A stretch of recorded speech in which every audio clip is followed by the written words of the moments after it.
नमस्कार, मैं हूं रामकुमार वर्मा, स्पिरुलिना उत्पादक किसान,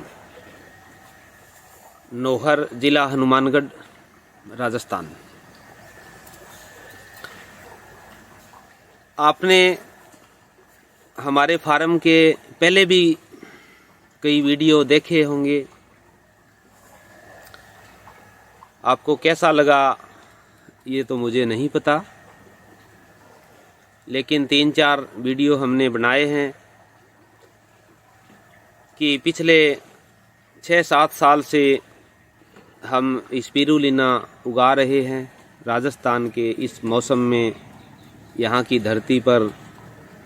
तो इसमें अभी तक हमने क्या क्या सीखा है, इसके बारे में अनुभव साझा कर रहे हैं।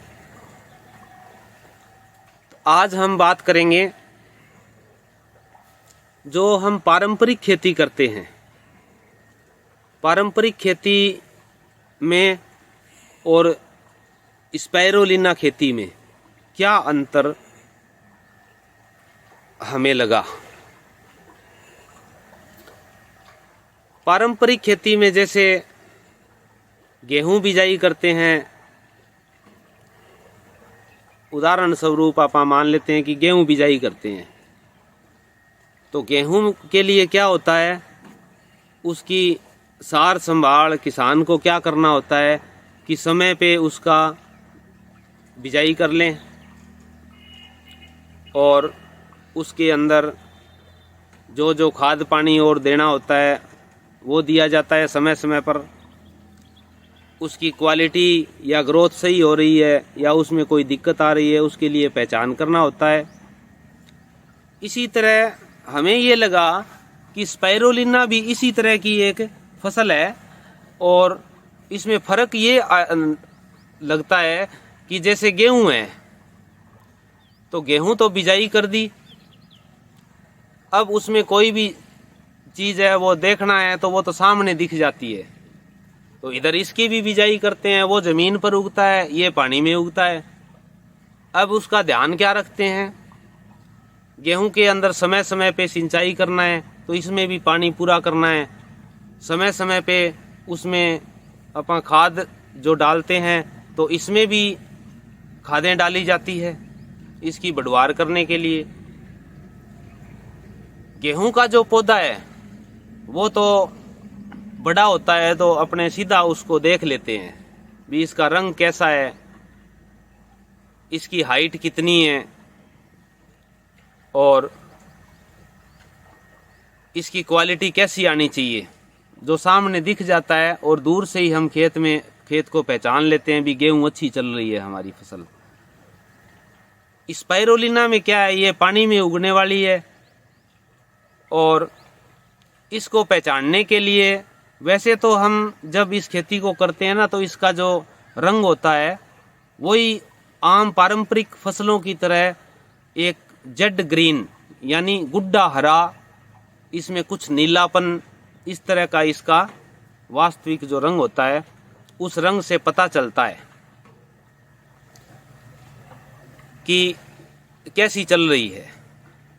दूसरा, गेहूं की जो फसल है वो तो सामने दिख रही है, और इसको अपन सूक्ष्म दृश्य जो होता है ना, माइक्रोस्कोप में इसको देखना पड़ता है, क्योंकि ये तो पौधा इसका तो बहुत छोटा होता है, जो मिट्टी का कण होता है उतना बड़ा होता है। अब उतने बड़े को अपन नंगी आंखों से तो कैसे देखेंगे कि इसमें कोई कीड़ा लगा हुआ है या और कोई दिक्कत है, तो इसको माइक्रोस्कोप में इसको देखना पड़ता है। अब गेहूं में क्या करते हैं, बिजाई के बाद में उसका ध्यान रखते हैं उसमें कोई खरपतवार वगैरह ना हो जाए। तो अगर कोई खरपतवार हो जाती है, या तो उसको निकालते हैं और या फिर उसको कोई दवाई डाल के ख़त्म करते हैं, खरपतवार नाशक डालते हैं जिससे वो ख़त्म हो जाता है। तो खरपतवार गेहूं की फसल में हो सकता है, तो वो इसमें भी खरपतवार हो सकता है। जहाँ तक हमने देखा है कि इसमें भी खरपतवार उगते हैं, दूसरी तरह के पौधे उग जाते हैं जो स्पाइरुलिना से अलग होते हैं।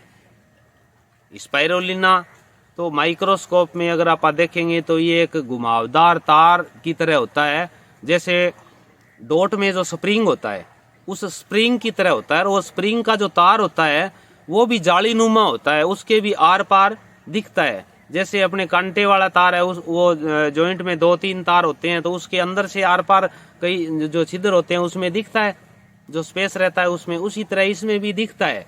लेकिन ये माइक्रोस्कोप से दिखता है, फर्क यही है इसका। बाकी काम वही है सारे, जो पारंपरिक खेती में अपने को ध्यान रखना होता है और करना होता है, उसी तरह के काम है। वो ओपन में दिख जाता है और इसमें दिखता नहीं। अब गेहूं की फसल में खरपतवार अगर आ जाए और गेहूं बड़ी है थोड़ी और खरपतवार अगर छोटा है तो बाहर से तो नहीं दिखेगा। आप इसके अंदर घुसेंगे, ध्यान देंगे, तब अपने को पता चलेगा भी गेहूं में बहुत सारी खरपतवार उग चुकी है। लेकिन बाहर से गेहूं में जब खरपतवार दिखने लग जाती है तब कैसी होती है, जैसे बथुआ उग चुका है और बहुत ही बड़ा बड़ा हो गया और गेहूं के पौधे से ऊपर निकल रहा है, तो उस टाइम अपने को ये पता चल जाता है कि हाँ यार खरपतवार तो बहुत उग चुकी है गेहूं में, ऊपर के फिर रही है, तो पौधों को वो कमजोर कर देती है, क्योंकि वो सारी खुराक खा जाती है, उसका कोई फायदा होता नहीं। अगर वो खरपतवार नहीं निकालेंगे तो फिर गेहूं का उत्पादन पूरा नहीं होगा। अगर गेहूं का उत्पादन पूरा हो जाएगा तो उसके बाद में उस खरपतवार के तरह तरह की खरपतवार के जो कुछ फायदेमंद भी होते हैं स्वास्थ्य के लिए, कुछ हानिकारक भी होते हैं, इस तरह के सारे उस खरपतवार के बीज है वो गेहूं में आ जाएंगे। फिर उसको छंटनी करना पड़ेगा। तो गेहूं में से तो चलो आप फिल्टर भी कर सकते हैं, उत्पादन कम हो गया निकाल सकते हैं। लेकिन अगर इस स्पाइरोलिना की खेती में अगर भांति भांति के खरपतवार उग जाए तब क्या करें और कैसे इसको पहचानें? गेहूं में तो अगर बथुआ ज्यादा बढ़ गया, गेहूं से ज्यादा बढ़ गया है, तो ऊपर से वो दिखने लग जाएगा, तो उसको अलग से निकाल देंगे। लेकिन स्पाइरोलिना में अगर खरपतवार बढ़ गया, दूसरा है और कोई जो खरपतवार उग जाते हैं, स्पाइरोलिना के अलावा भी बहुत सारी काई होती है, एल्गी जो होती है, ये अगर इसमें उग जाए तो उसको कैसे पहचानते हैं? हम देखते हैं इसको चम्मच में डाल के, और इसके अंदर अगर एक तो इसका अगर बहुत ज्यादा खरपतवार इसमें बढ़ जाता है ना, तब तो इसका कलर भी चेंज हो जाता है, वो खरपतवार अपना कलर दिखाने लग जाते हैं। जैसे वो हल्का तोता रंग का है, या कोई गुड्डा नीले रंग का है, या कोई लाल रंग का है, वो तरह तरह के जो खरपतवार होते हैं ना वो अपना कलर शो करने लग जाते हैं। तो इससे एक अंदाजा हो जाता है कि यार इसमें कोई न कोई दूसरे खरपतवार उगे हुए हैं। फिर इसको माइक्रोस्कोप में लगा के देख लेते हैं। स्पाइरोलिना के साथ और कोई छोटे खरपतवार है तब तो माइक्रोस्कोप से ही पते चलेंगे। बड़े अगर खरपतवार उग जाते हैं इसमें तो फिर अपने को माइक्रोस्कोप से पहले भी अंदाजा लग जाता है। और जब खरपतवार इसको घेर लेते हैं तो इसमें क्या होता है कि इसके जो पार्टिकल है नंगी आंखों से भी अगर पहचानने की कोशिश करें तो वो चम्मच में डालने के बाद में इसके अंदर जो बड़े साइज के दाने से दिखने शुरू हो जाते हैं। भी जब इकट्ठे दाने स्टार्ट हो जाते हैं दिखने, तो ये समझ लेते हैं भी कहीं न कहीं ये इकट्ठा हो रहा है, एक जगह जकड़ा हुआ है स्पिरुलिना के स्प्रिंग, तो इसमें कुछ न कुछ गड़बड़ हो सकती है। तो इसको चेक कर सकते हैं। चेक करने पे हमें पता चल जाता है भी ऐसा कोई जाली नुमा अगर खरपतवार उगा हुआ है जो इसको जकड़ रहा है, इसके चारों ओर फैल रहा है, तो उसको फिर खरपतवार को जैसे कैसे, चाहे आप इसकी पावर ऑफ हाइड्रोजन इसमें ज़्यादा बढ़ाएं या और कोई उसका ट्रायल करके इसको हम ख़त्म करते हैं। तो इस तरह से इसके अंदर भी खरपतवार होते हैं। अब रही बात कीड़ों की, तो कीड़ों से सुरक्षा आप अपने खेत की करते हैं, कीड़ों से भी सुरक्षा करनी होती है। और अपना अगर खेत है तो उसके आसपास में जैसे नीलगाय है या और भी जानवर है, बड़े जानवर हैं, जैसे तो जो आवारा पशु हैं, वो भी अगर आप ध्यान नहीं रखेंगे तो खा जाएंगे गेहूं को, खा जाएंगे फसल को। तो इसमें भी जो है ना कीड़े और ये भी लग सकते हैं अगर इसको पूरी तरह से आपने कवर नहीं किया हुआ है। बाहर का कचरा आ रहा है, मच्छर है और मक्खियां हैं, ये सब जानवर आके इसके अंदर गिर रहे हैं, तो इससे क्या है कि इसमें भी कीड़े पैदा होने की संभावना रहती है। जो कीड़े पैदा हो गए तो अब गेहूं के तो कीड़ा लगेगा तो वो तो अपने को दिख जाएगा, क्योंकि वो कीड़ा मोटा होगा, ज्यादा से ज्यादा जैसे मच्छर जितना तेला वगैरह लग जाता है तो वो भी दिख जाता है। लेकिन ये पौधा तो बिल्कुल ही छोटा है, ये तो मिट्टी के कण जितना बड़ा तो है ही, रेत के कण जितना बड़ा, तो इसमें नंगी आंखों से तो उस कीड़े को देखना संभव नहीं है। तो इसको फिर माइक्रोस्कोप से देखते हैं भी कौन सा इसमें कैसा कीड़ा है वो इसको खा रहा है, तो उसको उस माइक्रोस्कोप में लगाते हैं ना, तब वो दिख जाता है। दिखने के बाद में अपन इसका इलाज शुरू कर देते हैं और समय पे इलाज इसका हो जाता है। समय पे इलाज कर देते हैं तो फिर कोई दिक्कत नहीं है, वो कीड़े खत्म भी हो जाते हैं। खत्म हो जाते हैं तो अपनी फसल सुरक्षित रहती है। तो इसी तरह ये जो अंतर है वो यही अंतर है कि उसमें नंगी आंखों से देख सकते हैं और इसमें नंगी आंखों से देख नहीं सकते। बाकी खरपतवार खेत में होते हैं, उनसे भी सुरक्षा करनी होती है खेत की, तो इसी तरह स्पाइरुलिना की खेती की भी सुरक्षा खरपतवार से करनी जरूरी है। तो ज्यादातर तो इसका अंदाजा बिना माइक्रोस्कोप के तो ऐसे लगा सकते हैं भी इसमें अगर कोई खरपतवार उग रहा है तो इसको चम्मच में डालने के बाद में जब देखते हैं तो इसमें वो एक तो होता है अलग अलग पूरे महीन कण एक जैसी साइज में दिखाई देंगे आपको, तो स्पिरुलिना है।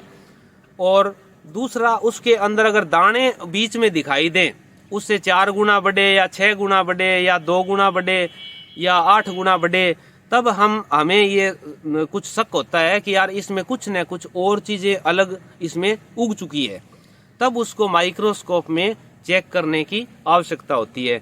तो इसी तरह जो पारंपरिक फसलें हैं उसका ध्यान रखते हैं, उसी तरह इसका ध्यान रखना होता है। ये अंतर अभी तक हमें इसमें समझ में आया है।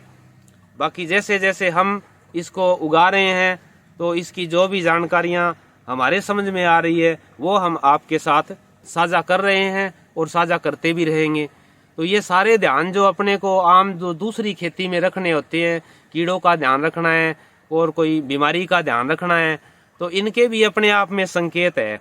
जैसे इसका जो मदर सीड्स होता है जो एकदम प्योर होता है, जिसमें किसी भी तरह का कोई भी खरपतवार वगैरह कुछ नहीं होता, उसको जब स्टार्टिंग से अपन शुरू करते हैं, इसको उगाना शुरू करते हैं, तो इन चीज़ों का ध्यान रखना होता है कि उसको कवर करके रखें, इसकी साफ सफाई करते रहें बराबर, इसमें किसी भी तरह का दूसरा खरपतवार ना उग जाए।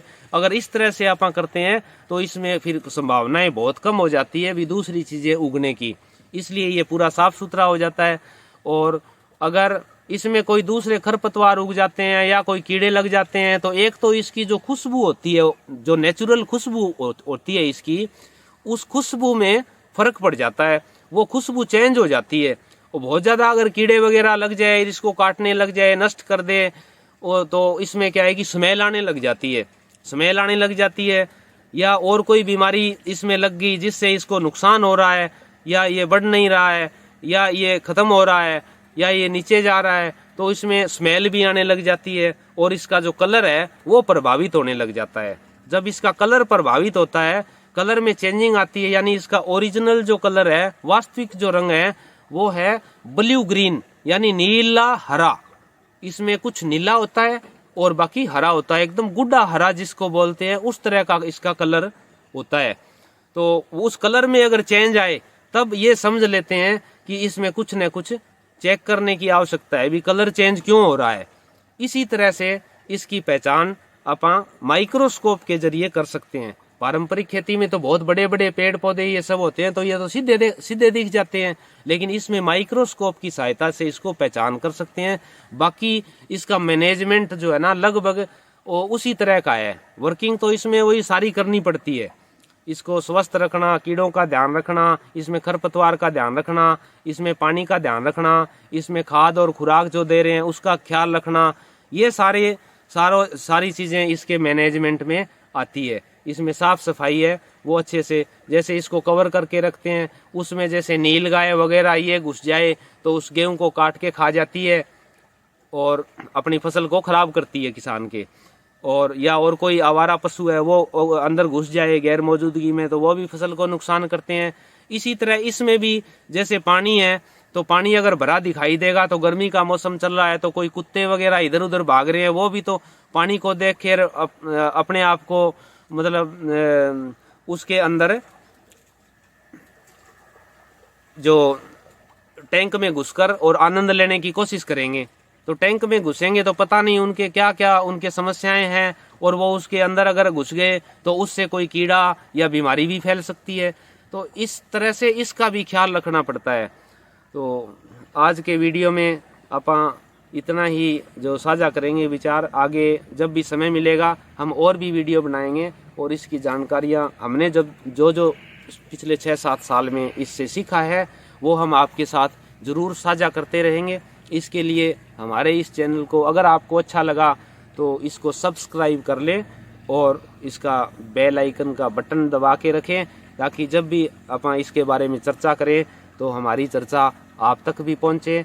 और आपके अगर कोई सुझाव हो तो वो हमें इसके कमेंट में ज़रूर आप लिखें, या हमारे व्हाट्सएप पे भी आप लिख के संदेश भेज सकते हैं। तो हमें भी इससे काफ़ी कुछ इस खेती के बारे में सीखने को मिलेगा। जय हिंद, जय भारत, धन्यवाद।